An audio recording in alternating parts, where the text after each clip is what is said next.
Kami bersyukur hari ini yang kedua kali kami ibadah setelah pandemi. Ada bertambah anak-anakmu yang datang.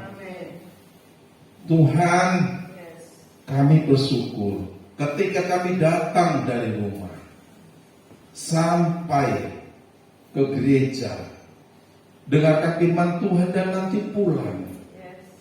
Tuhan, selamatkan umat. Tiba dengan selamat, pulang juga dengan selamat. Kau meluputkan jemaatmu dari mara bahaya dan penyakit. Terima kasih untuk Tuhan yang mengasihi kami. Kami di sini datang bersama dengan hati yang bersih dan tulus di hadapan Tuhan.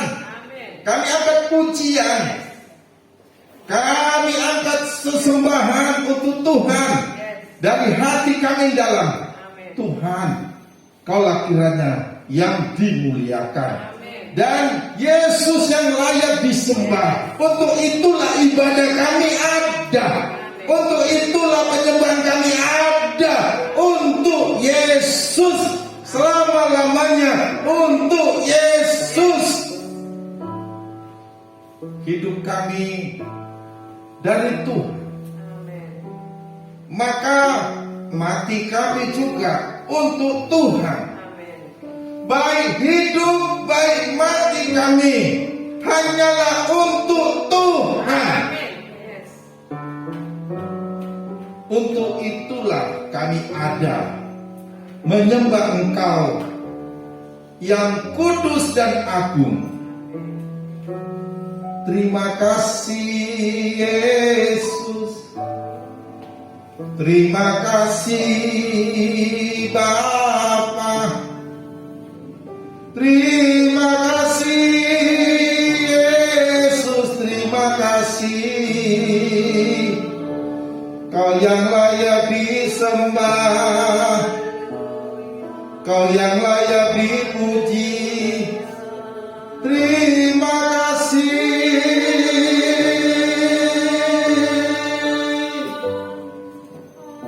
Terima kasih Tuhan. Waktunya jemaat duduk, buka hati, buka mata, buka pikiran. Yang di gereja, yang di rumah, nanti mendengarkan firman Tuhan, siapapun engkau, Tuhan memberkati semuanya, tidak terkecuali orang-orang yang mengasihi Tuhan, diberkati semuanya. Dan memberkati keluarga dan anak-anakmu serta usahamu, perjalanan hidupmu serta masa depanmu. Terima kasih. Di dalam nama Tuhan Yesus, dengan iman, mari kita katakan amin. Beri kemuliaan untuk Tuhan Yesus. Terima kasih WL Singer. Terima kasih untuk pemain keyboard. Saudara dikasih Tuhan, mari kita buka Alkitab kita. Saya masih bersambung renungan ini dari Roma pasal pertama. Roma pasal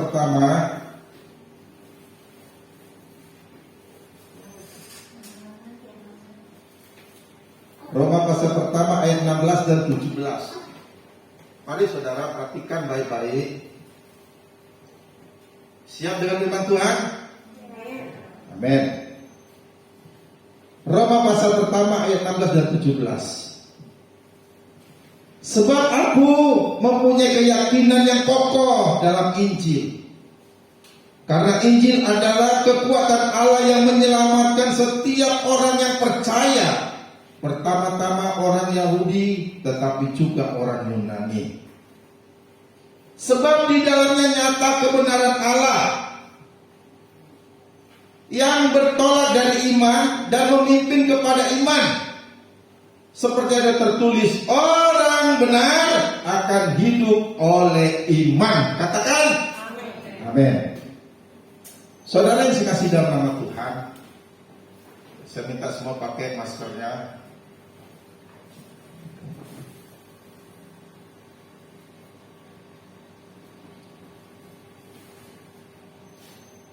Apa maksud Paulus pada dua ayat ini? Sedikit banyak saya sudah terangkan pada khotbah pertama. Mari kita lihat lagi di sini. Kalimat ini semuanya punya latar belakang. Jemaat di Roma bukanlah jemaat yang didirikan oleh Rasul Paulus. Bukan juga didirikan oleh Petrus.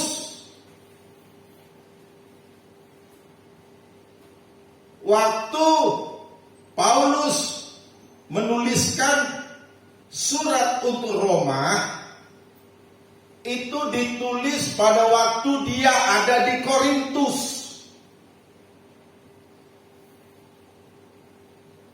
Waktu itu dia ingin pergi ke Yerusalem untuk membawa persembahan jemaat dari berbagai tempat untuk orang-orang kudus,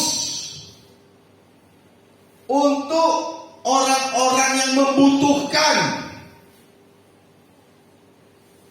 Paulus mau pergi ke Yerusalem membawa persembahan-persembahan bagi orang yang membutuhkan. Paulus tidak pernah berpikir bahwa Yerusalemlah tempat terakhir dalam perjalanannya. Dia merindukan untuk pergi ke Spanyol. Dia merindukan untuk pergi ke Roma.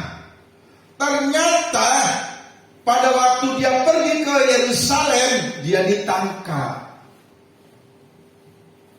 Cita-citanya buyar semuanya.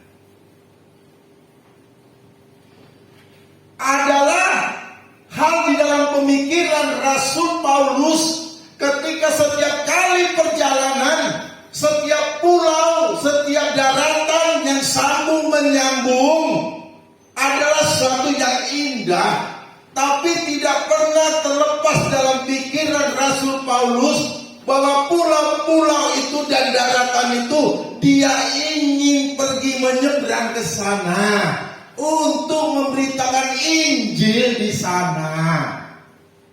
Hatinya Rasul Paulus itu betul-betul agar Injil sampai setiap daratan, semua orang mendengarkan Injil.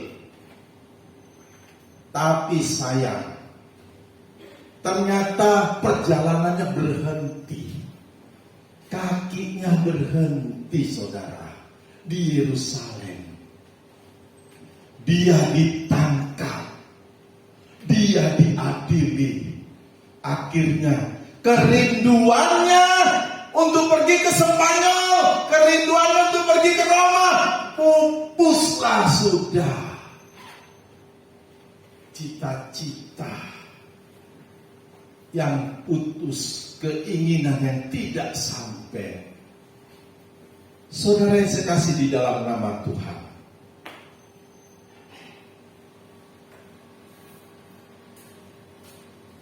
nanti memang dia sampai ke Roma, tetapi dia ke Roma bukanlah keinginannya untuk beritakan Injil, tapi dia dibawa untuk diadili, untuk dihukum mati. Roh Kudus sudah berkata, engkau akan bersaksi sampai ke Roma. Pada waktu itu Paulus ada di Korintus. Namun Roh Kudus bilang, kau nanti sampai ke Roma. Padahal dia di penjara di Yerusalem. Tapi Tapi Roh Kudus sudah ingatkan, kau akan bersaksi sampai ke Roma. Kalau Tuhan sudah ngomong, pasti terjadi. Tidak ada perkataan Tuhan yang sia-sia ketika dia bicara. Manusia bisa menutup mulut, manusia bisa menghentikan langkah kaki, tapi Tuhan kalau sudah bicara, apapun walaupun pintu-pintu ditutup oleh manusia, tapi bisa dibuka oleh Tuhan. Saudara, waktu itu banyak ajaran-ajaran baru. Guru-guru pada waktu itu suka berkeliling. Jadi banyak orang yang sudah mengenal Paulus. Tapi Paulus ini diberitakan selalu mengajarkan ajaran-ajaran yang aneh. Ajaran-ajaran yang tidak sesuai dengan tradisi. Dia dihasut. Orang-orang mengajak orang banyak supaya tidak menerima ajaran Paulus. Itu sebabnya 3 tahun Rasul Paulus menuliskannya.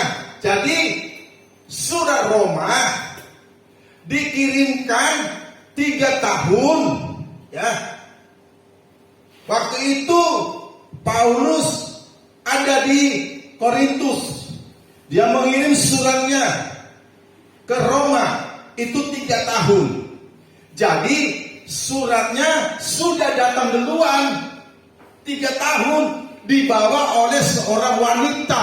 Pada waktu itu sudah perjalanannya menuju ke Roma. Dia kirimkan surat ini. Dia nggak kenal benar jemaat di Roma. Tidak ada yang kenal.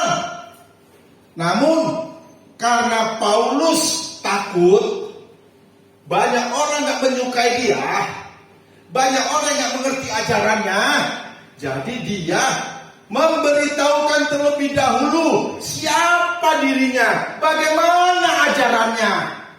Maka dia kirimkan suratnya, aku Paulus. Dia terangkan isi suratnya, dia terangkan doktrinnya, dia menerangkan ajarannya supaya pendengarnya jangan bimbang, supaya pendengarnya jangan ragu, supaya pendengarnya mengerti apa ajaran Paulus.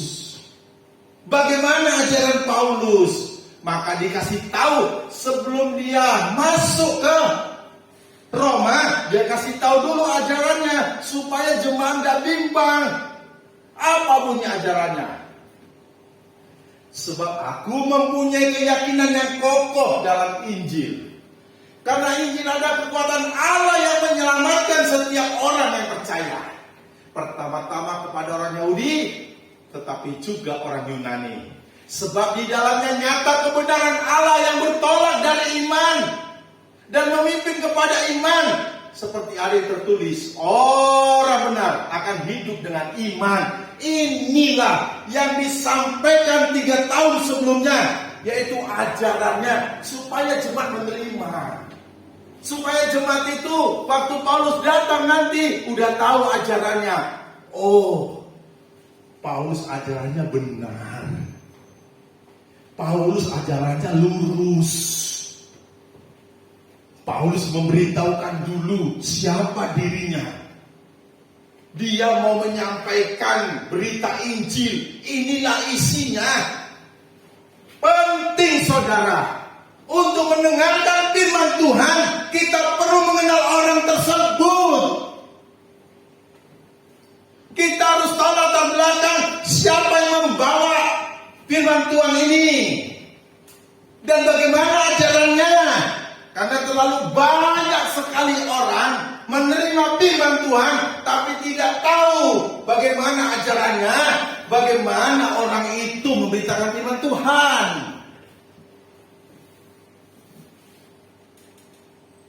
Perlu untuk mengetahui siapa yang menyampaikannya. Dan apa ajarannya? Nggak ditelan semuanya. Tapi nggak ngerti kebenaran. Saudara yang kasih dalam nama Tuhan. Nah, inilah sedikit lagi kenapa saya kasih tahu ini, ya. Di sini dikatakan kepercayaannya Rasul Paulus, ya.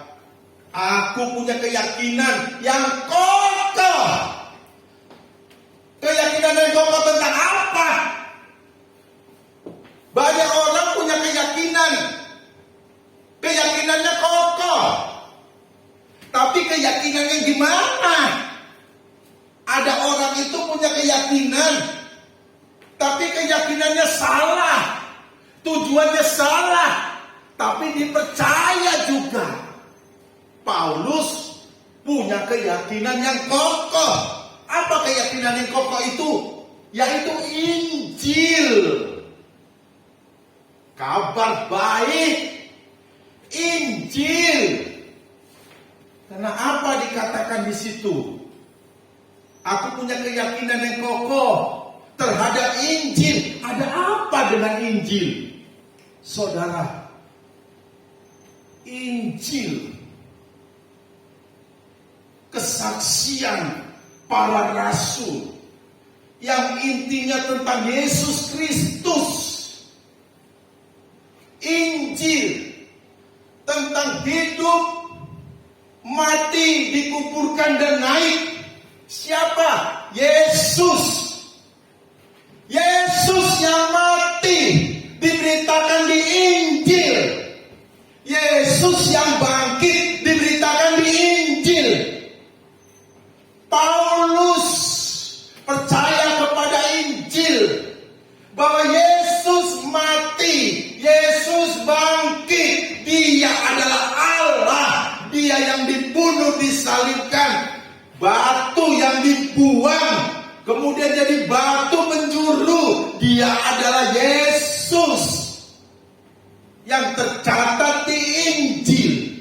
Makanya Paulus punya keyakinan tentang Injil. Kenapa Injil? Yaitu tentang Yesus hidup, mati, disalibkan. Jadi Paulus percaya kepada Injil. Itu kekuatan Allah. Kekuatan Allah. Injil kekuatan Allah. Karena apa? Ada Yesus di situ. Ada juru selamat yang mati di situ. Bukan karangan dan dongeng-dongeng Injil itu. Tapi Injil itu berkisah tentang Yesus. Amin. Diceritakan tentang Yesus. Bukanlah cerita-cerita pahlawan, legenda-legenda. Tidak. Tapi tentang Yesus. Yesus. Aku punya keyakinan yang kokoh tentang Injil. Isinya Yesus. Dia yang menyelamatkan aku, mengangkat aku, menyelamatkan. Paulus ngomong Injil menyelamatkan. Kenapa menyelamatkan? Ada darah Yesus di Injil. Dia mati disalib. Injil, kematian Tuhan Yesus. Dan Paulus yakin Injil itu kuat. Itu keyakinannya. Habis. Terlalu banyak orang nggak mau percaya Injil.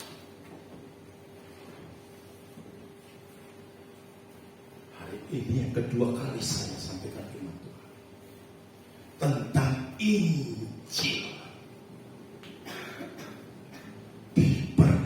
melainkan tidak percaya bahwa Injil menyelamatkan saudara.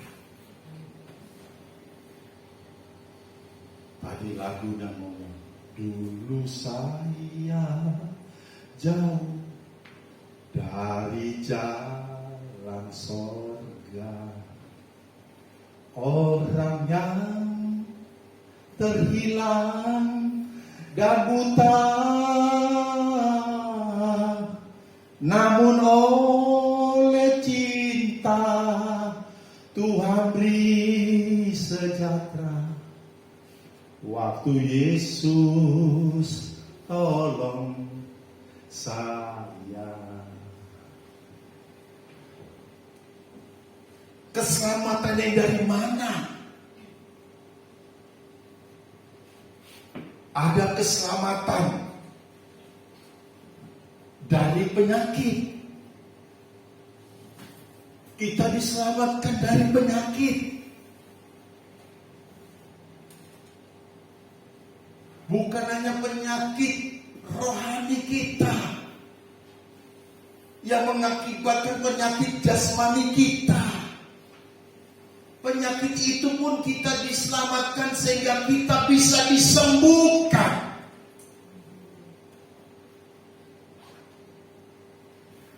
Bukan berarti semua penyakit itu harus disembuhkan dan diangkat. Paulus punya penyakit. Ada duri dalam daging yang membuatnya selalu berteriak kesakitan. Saya kurang tahu penyakit apa di dadanya. Tapi dia 3 kali berteriak minta Tuhan selamatkan agar dicabut duri ini, penyakit ini. Tapi gak disembuhkan. Tapi dia tetap sakit. Ada kalanya penyakit itu tidak disembuhkan.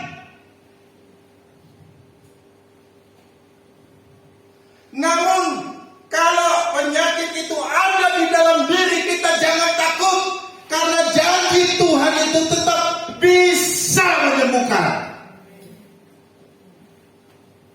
Tapi jangan paksakan Tuhan mengangkat penyakitmu. Cukup janji itu menguatkan dirimu.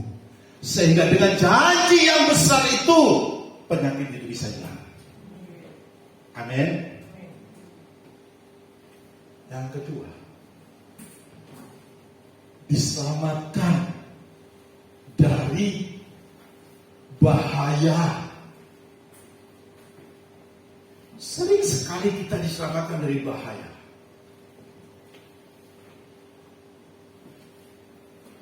Daud waktu dikejar-kejar sama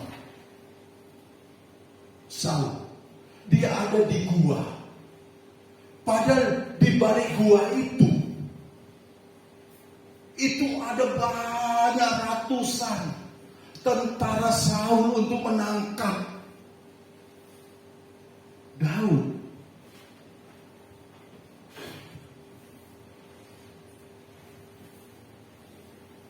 Daud sembunyi di balik itu, sehingga dia berkata, hanya beberapa senti saja aku dekat kematianku.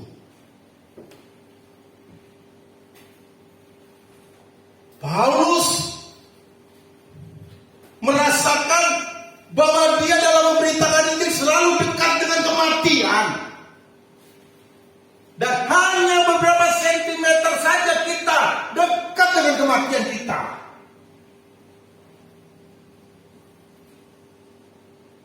Ada keselamatan. Kita selamat karena ditarik oleh Tuhan, sehingga kita tidak berbuat dosa, sehingga kita tidak berbuat jahat. Ini terjadi juga waktu Abraham bilang kepada Lot, kau pilih semua tanah ini, mana yang kau pilih?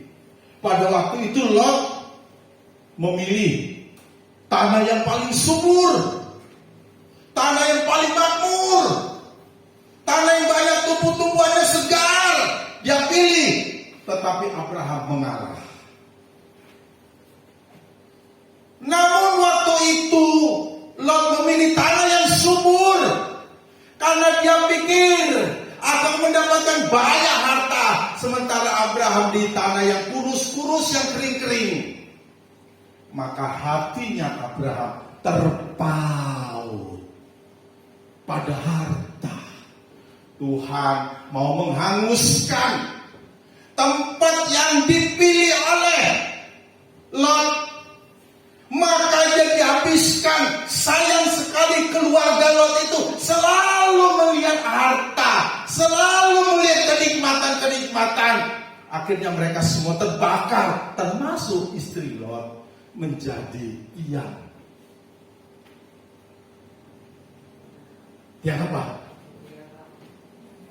Tiang garam. Coba kalau kemarin itu dilarang sama Abraham, jangan yang itu kau ambil. Abraham nanti akan terpikir dengan tanah yang subur tadi. Tapi Abraham tak pilih. Tapi Lot yang pilih. Abraham membiarkan saja. Saudara, Abraham dituntun Tuhan tidak memilih tempat itu. Abraham betul-betul diasingkan Tuhan, tidak memilih tempat itu. Bayangkan kalau dia memilih tempat yang subur itu.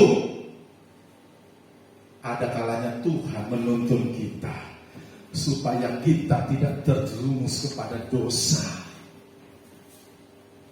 supaya kita tidak terjerumus pada kesalahan dan maut.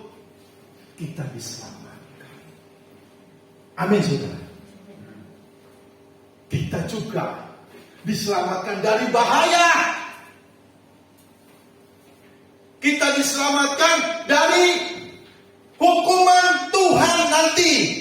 Nah, inilah yang sering dibicarakan oleh Rasul Paulus. Saya senang ada hukuman bagi orang yang bersalah. Konsekuensi melakukan dosa adalah hukuman. Itu sebabnya di dunia ada hakim dan jaksa menentukan hukuman. Saya punya saudara dari istri saya, seorang pendeta,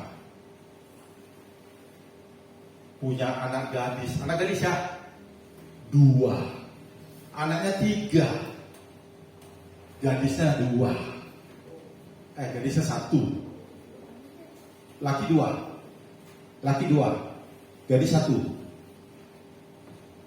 Laki 2. Gadis 1. Satu waktu ya 2 anak. Yang gadis sama yang satu lagi laki-laki ditabrak mobil. Ganteng cantik lagi. Dia menangis, dia berteriak, meraung sejadi-jadinya.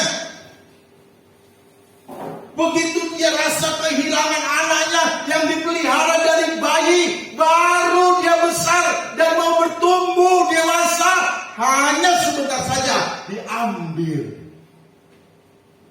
Kalau orang sudah ngomong hukum mati orang ini, jebloskan ke dalam penjara. Tapi saya mendengar saudara istri saya. Lalu istri pendeta ini ngomong, gak usah, biarkan aja. Biarkan dia hidup. Udah nabrak orang, mati, dibiarkan hidup. Saya sangat senang, saya sangat mendukung kalau konsekuensi dosa yang dilakukan itu ada hukumannya. Itu sebabnya dunia, setiap orang yang berdosa, setiap orang yang besar harus dihukum. Tapi jangan lupa, ada hukuman Tuhan di kemudian hari yang tidak bisa dilepaskan oleh siapapun.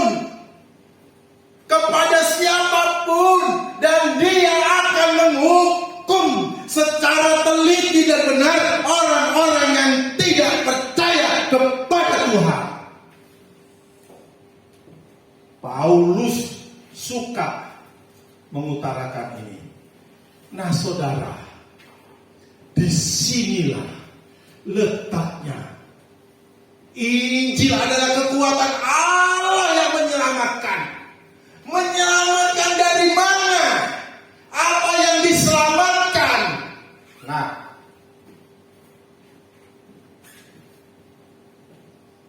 ini berhubungan dengan orang Yunani.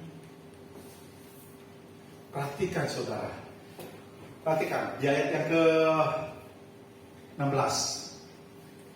Sebab aku mempunyai keyakinan yang kokoh dalam Injil, karena Injil adalah kekuatan Allah yang menyelamatkan setiap orang yang percaya.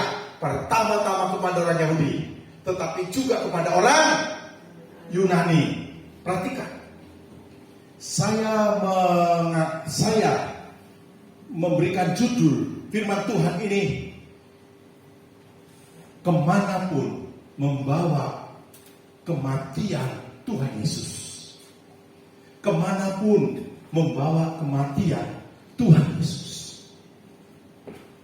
Menyelamatkan setiap orang yang percaya. Pertama-tama kepada orang Yahudi, juga kepada orang Yunani.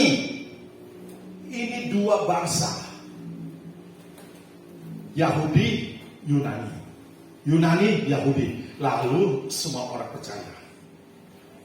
Ya, Yahudi, Yunani. Saya sekarang mau tekankan sekarang juga kepada orang Yunani. Mari saudara, gak lama lagi firman Tuhan ini. Fokuskan.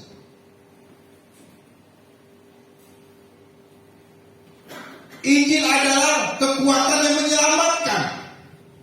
Saya sangat yakin dan percaya bahwa Paulus waktu mengatakan ini terpengaruh dia dengan filsafat Yunani, orang-orang pintar Yunani.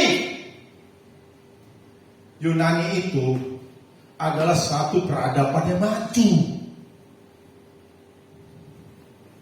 Tadinya latar belakang perkataan ini, terutama kepada orang Yunani, itu kepada orang Yunani juga kepada orang Yunani, latar belakangnya itu ada di pasal Kisah Para Rasul. Ketika itu dia dari Berea tiba di Athena. Waktu dia tiba di Athena, dia melihat pemandangan yang luar biasa. Atap-atap yang terbuat dari marmer yang indah di sekeliling kota Agropolis. Satu pemandangan yang indah sekali. Tapi saudara, atap-atap yang indah itu, yang terbuat bangunannya dari marmer dan batu-batu yang berharga, itu semuanya isinya dewa-dewa.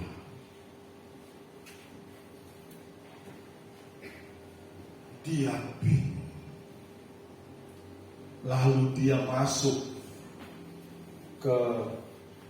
di Yunani, banyak juga orang Yahudi. Orang Yahudi itu punya tempat ibadah di Yunani. Maka begitu banyak bertebaran di Yunani tempat ibadah orang Yahudi, maka si Paulus selalu masuk di sana. Dia masuk di sana, lalu memberitakan firman Tuhan.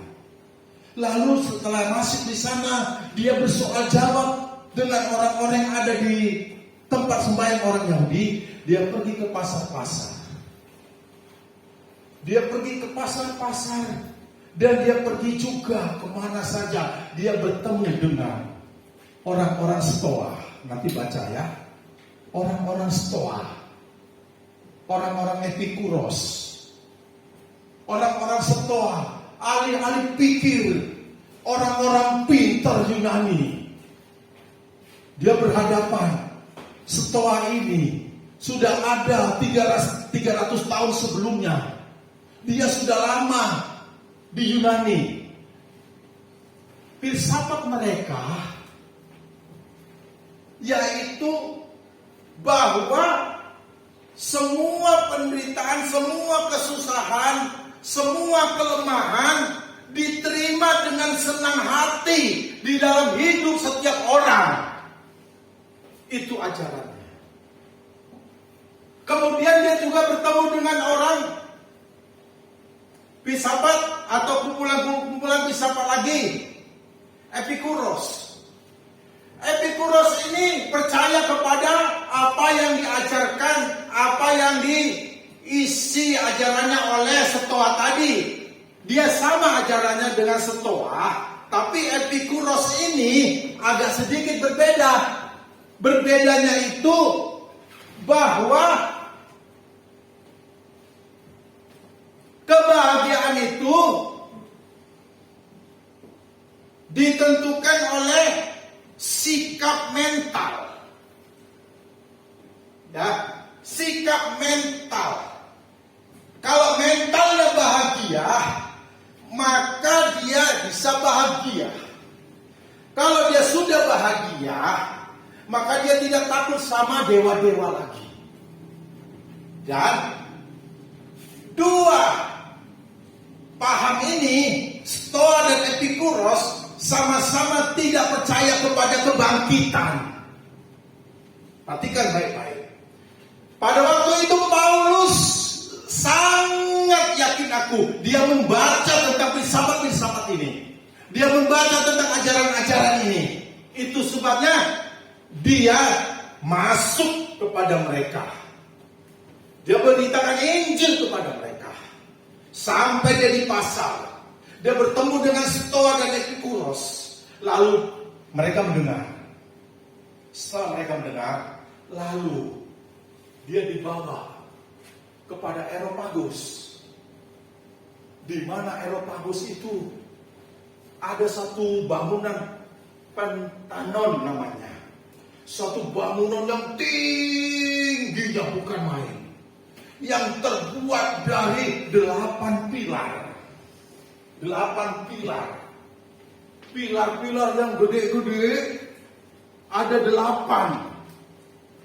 8 di depan, 8 di belakang gede-gede. Lalu di sampingnya ada 6 pilar. Di sampingnya ada 6 pilar. Di sampingnya ada 6 pilar. Perhatikan saudara. Waktu itu Yunani sudah menjadi contoh bangunan. Gaya seni klasik yang indah. Sampai sekarang pun banyak bangunan-bangunan. Banyak rumah-rumah kaya. Perhatikan rumah-rumah kaya. Kalau di sini jarang ada. Mulai ke BSD sana. Rumahnya rata-rata berpilar. Gede-gede di depannya. Ada 3, ada 2. Dan banyak rumah-rumah sekarang juga pakai pilar-pilar. Saudara tahu, mereka itu semua meniru gaya Yunani.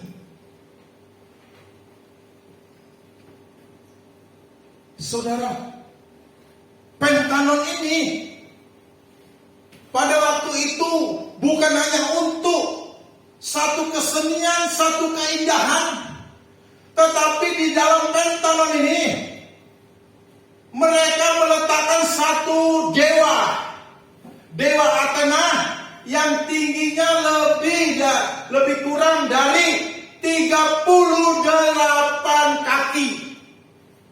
Dia dimasukkan ke dalam.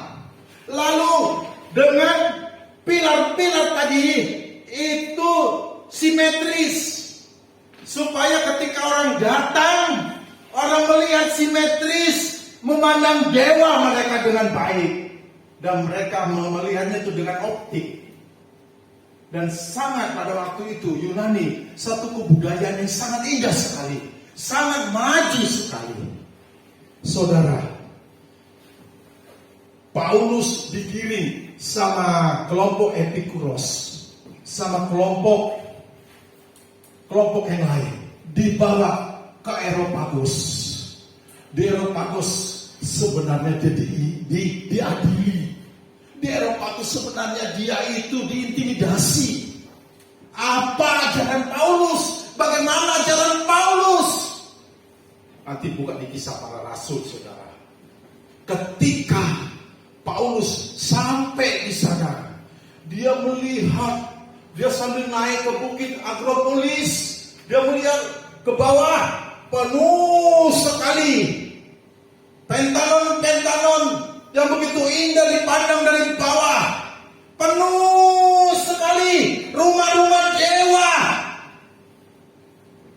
Paulus kemudian dipersilakan untuk bercerita, untuk berkhotbah, untuk menyampaikan keyakinannya. Pada sebenarnya dia diselidiki, dia ingin diadili. Saudara, dia buka kalimat ini. Aku melihat bahwa kamu adalah orang-orang yang setia kepada penyembahan kalian. Aku lihat di mana tempat-tempat ibadah di mana-mana. Kalian itu setia kepada dewa-dewa kalian. Dan waktu aku berjalan ke kotamu, aku melihat di dewa kalian itu ada tertulis, kepada ilah yang tidak dikenal. Saudara, begitu menakjubkan kota itu.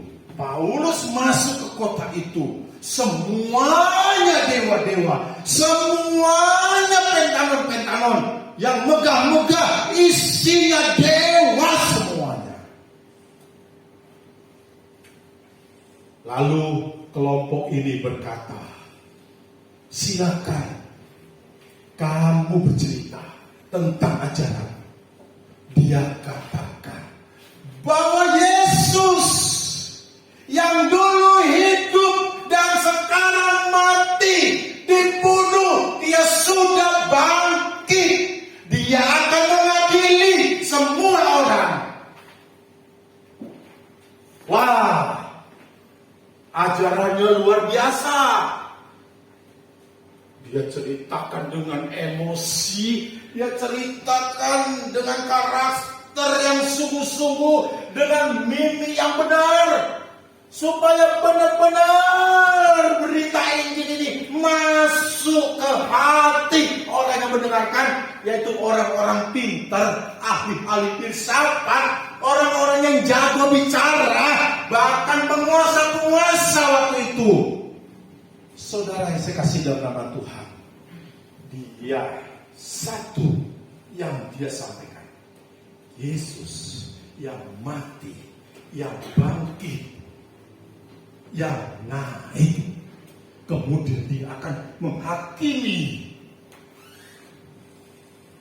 Dia akan menghakimi. Itulah Tuhan yang ku sembah, yang ku puji. Hei orang-orang Athena, Tuhan itu tidak bergantung dari emas, tidak bergantung dari batu. Dia itu tidak butuh dibentukkan satu rumah. Dia tidak butuh diatur. Dia adalah Allah yang menciptakan langit dan bumi. Dia adalah Allah penyelamat kita semuanya. Saudara, hampir berapa jam dia meyakinkan orang-orang di sana. Ajarannya berbeda sekali dengan ajaran Epikuros, Stoa, Sokrates. Waktu dia diadili di Areopagus, dia tidak mengurungkan sedikit pun semangatnya, tidak mengurangkan sedikit pun tentang ajarannya, tidak mengurangkan sedikit pun tentang Yesus. Sempurna, ajarannya sempurna. Cerita tentang Tuhan Yesus diajarkan dengan sempurna, saudara. Lalu dia bercerita tentang kebangkitan. Mereka Epikuros dan Stoa tidak percaya pada kebangkitan. Lalu orang-orang itu meninggalkan Paulus. Cerita kebangkitan nanti saja kami datang. Orang-orang di Athena adalah orang-orang, kalau ada ajaran yang baru, semuanya ditinggalkan. pekerjaan seberat apapun ditinggalkan hanya untuk mendengarkan ajaran. Ini kesempatan Paulus memberitakan firman Tuhan, karena pada waktu itu banyak orang yang datang di Areopagos. Semua datang, kesempatan Paulus beritakan firman Tuhan. Saudara,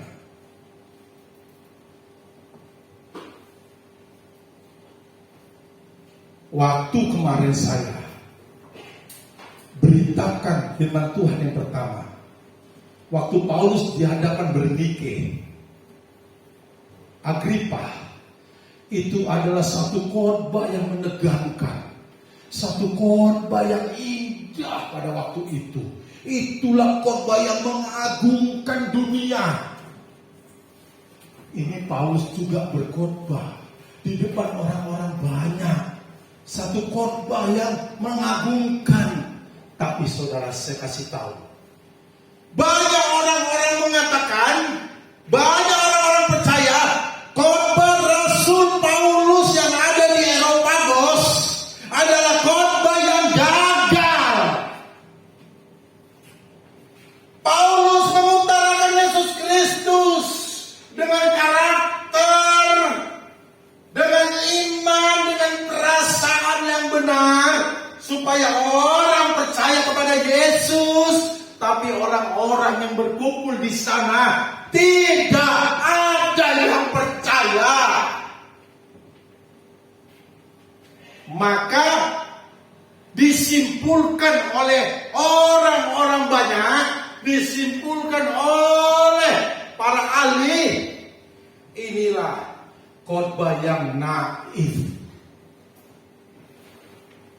khotbah yang gagal, khotbah yang gak berhasil, khotbah yang sia-sia,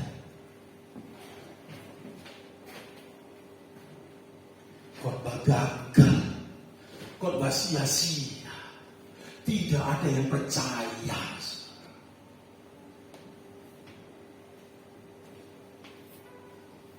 Saudara kasih dalam nama Tuhan, itu sebabnya dia ngomong kepada orang Yunani, hei orang Yunani, kau pintar-pintar, peradabanmu tinggi, dicontoh dunia bahwa kau tetap butuh Yesus. Jadi jelas latar belakangnya. Nangkap saudara? Kau pintar-pintar Yunani, filsafat-filsafat Sokrates, Stoa, Epikuros, semua dari sana orang-orang pintar. Lihat pemandangan kotamu, semuanya dewa-dewa, semuanya dewa, indah sekali rumah dewa. Kau tetap butuh Tuhan.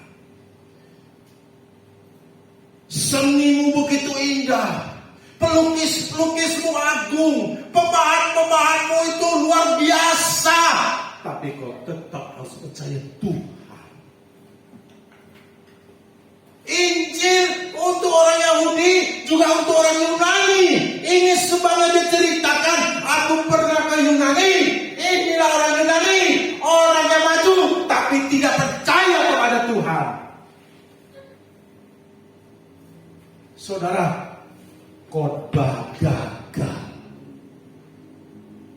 naif, khotbahnya naif.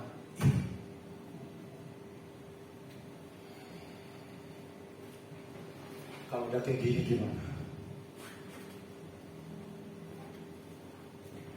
Tapi Paulus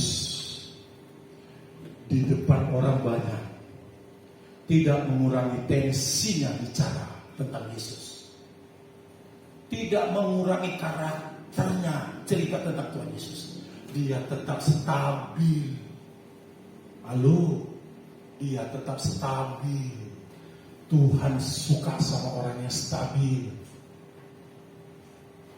Walaupun orang-orang pintar di sekelilingnya, penguasa-penguasa di sekelilingnya, dia tetap berapi-api ceritakan Yesus.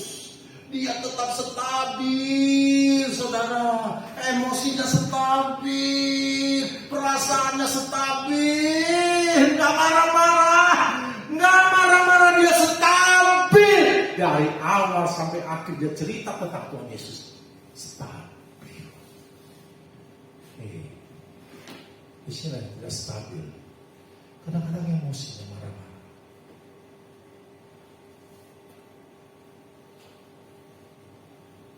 Paulus stabil. Orang stabil ini disenangi Tuhan. Aku juga kadang-kadang naik turun. Ada istri saya. Tapi aku belajar supaya aku stabil hidup ini. Gak gampang marah. Gak gampang mencak-mencak, memaki-maki, ngecek-ngecek.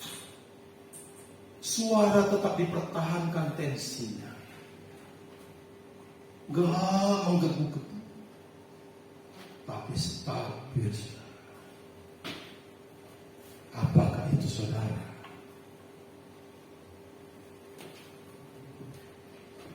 Saudara, walaupun begitu, tetap aja korbannya di Areopagus. Katanya korbannya gagal, gak berhasil naik. Saudara, 5 abad ke-5 kemudian, 4 atau 5.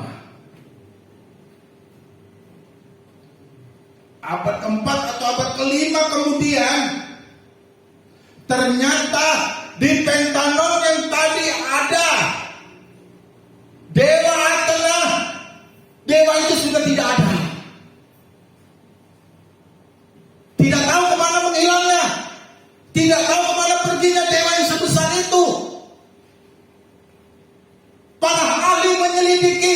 Tidak lama kemudian, bahwa gedung Pentanon yang begitu indah dan tinggi megah, yang berwarna putih terbuat dari marmer, kemudian ditabiskan menjadi gedung gereja.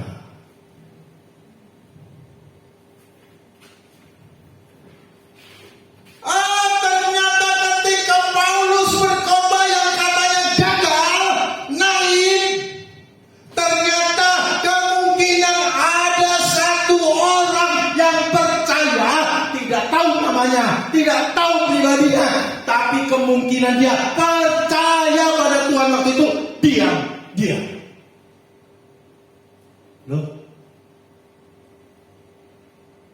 Tapi orang yang percaya, beberapa orang ini membangun kekristenan. Saudaraku, khotbah yang katanya naik, dihadiri banyak orang-orang pinter, gak ada yang bertobat. Ternyata abad ke-5 atau abad ke-4, gedung yang megah Pentanon tadi jadi gereja. Ternyata diselidiki setelah waktu Paulus khotbah di situ, ada yang bertobat, ada yang percaya. Paulus tidak malu menceritakan Yesus yang mati. Paulus tidak malu menceritakan salib. Saudara,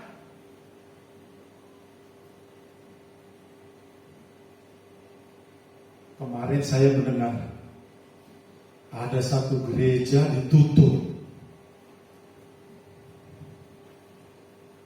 karena induknya tidak bisa lagi mengontrakkan ruko.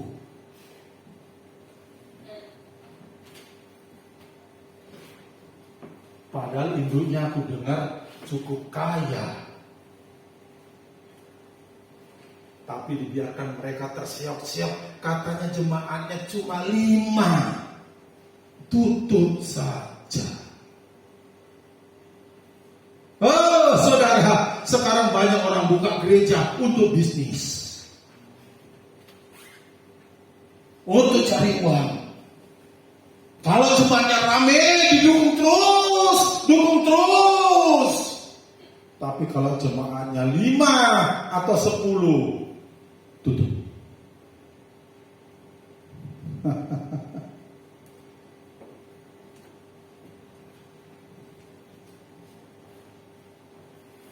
Ketika Paulus berkorban tidak ada yang bertobat.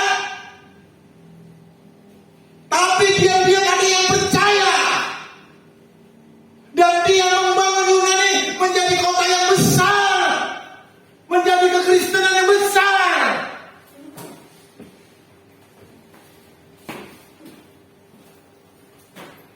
Makanya bersyukurlah kalau di khotbah yang ramai orang cuma satu yang bertobat. Tapi satu itu saudara mahal. Kok diem aja ya? Gak ada yang ngomong amin ya. Halo.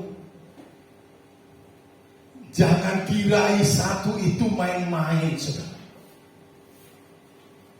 Satu itu nanti nyebar kemana?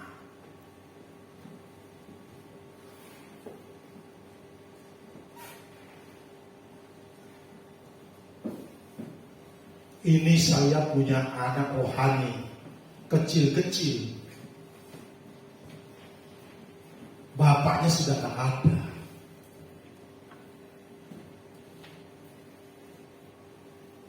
Orang pun gak memandang.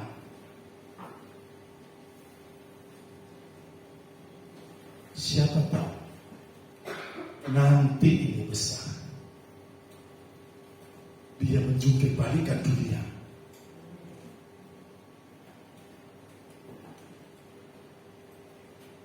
Kalau hati Paulus yakin dan percaya, kemanapun dia bawa Injil kematian Tuhan, walaupun satu orang yang percaya, dia gak malu. Apakah saudara itu? Apakah yang satu itu saudara? Semoga impartasi ini sampai kepada saudara. Jadi pemberita Injil seperti Paulus. Aku rindu saudara. Makanya aku sekarang gesit, sekarang menginjil. Aku ke Balang aja sana. Terimpartasi saya dengan Paulus.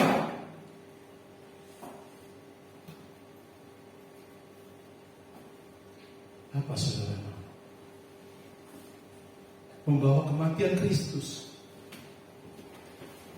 Saudara, ketika ibadah kebaktian sedang berlangsung, orang menyanyi, orang memuji. Lalu datang seorang pendeta dipersilakan untuk menyampaikan firman Tuhan. Pendeta ini badannya gede, badannya besar. Dia berdiri di mimbar. Lalu ada seorang anak remaja bicara kepada papanya. Papa, kok salib yang biasa di belakang gereja tempat berkhotbah Bapak itu kok gak kelihatan ya?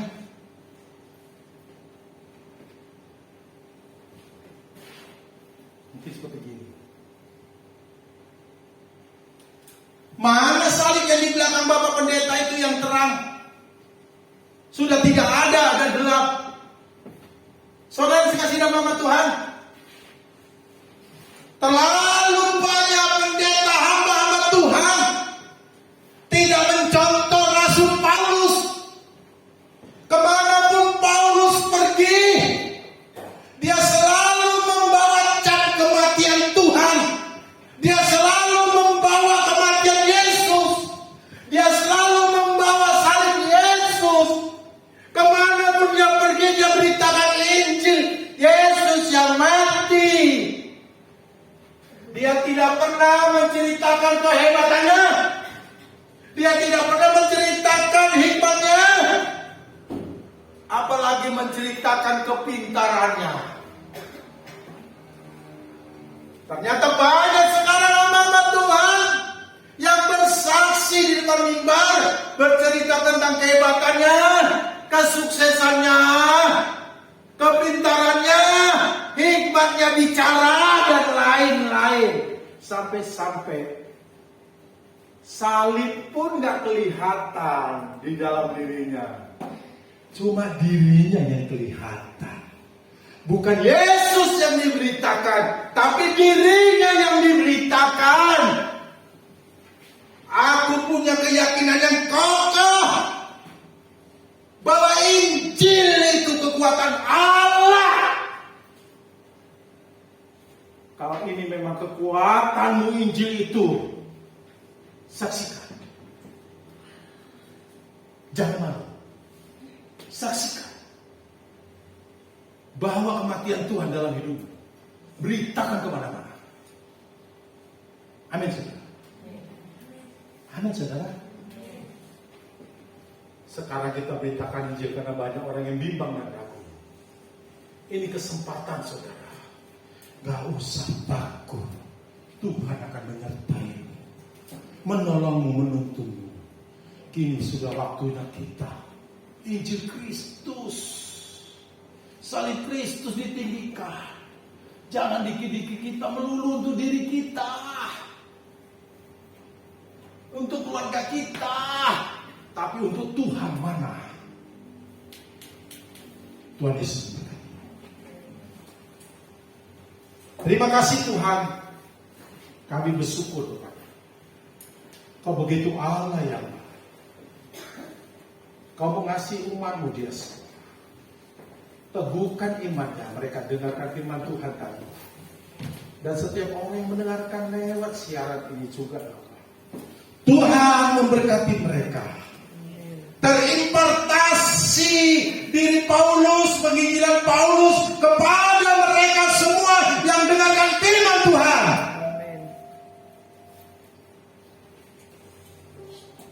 Terima kasih. Kau adalah Tuhan yang patut disembah, yang patut diberitakan. Hanya memberitakan Yesus Kristus, bukan memberitakan yang lain, apalagi memberitakan kehebatan, pintar bicara, hikmat, kekayaan, apalagi kehebatan. Sebab saudara, beritakan Yesus yang mati. Terima kasih, terpuji. Kami mengucap syukur untuk firman Tuhan. Di dalam nama Tuhan Yesus, mari yang siap untuk melaksanakan firman Tuhan ini dengan iman, mari kita katakan amin.